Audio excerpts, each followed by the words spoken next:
Well, hello, ladies. This is going to be a quick one. So I had a few people on my Facebook page asking me how many layers this took or how did I get it like this. So last month when I started my research on having a removable base coat, I wound up on Christine Simply Nailogical's page, and she not so much anymore, I don't think she does, but she used to do like super crazy, insane, amazing nail polish designs.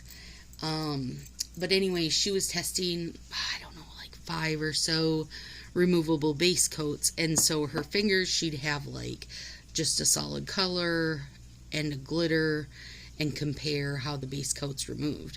And when she was putting her glitter down, I'm going to show you what she did because I was like super mind blown. I'm going to do it on my thumb.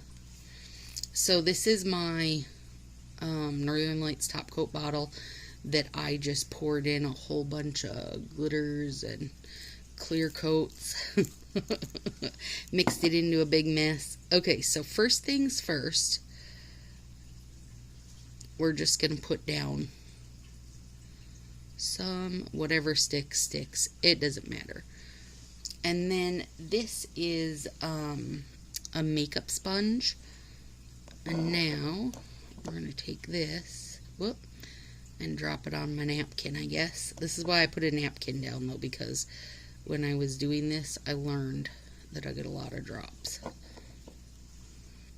And what happens, I think, is that basically the base coat gets sucked in there, and then when you pat it around, all the glitter is sticking, and some stuck right to my stupid finger. See that? And then just take some more. This would be, wouldn't this be fun to do with actual Northern Lights top coat? Like, you could get thicker bits of, what do you call it? The hollow, like, you know, kind of pick where you're placing it. So look at that. And there's more on there. If I needed more, I could place it. So it sucks up the base and leaves the glitter. And see the difference? Look at that. And so for this, I was just very vigilant with it. But I didn't have a makeup sponge with me when I was making my video. And so I had to have Willow get me one of hers. And then when this dried, by the way, I did use the OPI plumper on it to get that really nice, like, smooth results. And these turned out beautifully, the Maui did. If you didn't see those, they definitely took some work. I heated my flax bag up real good and hot, and then put it over my nails, and then use the squisher on them, and then put it over my nails, and then use the squisher on them.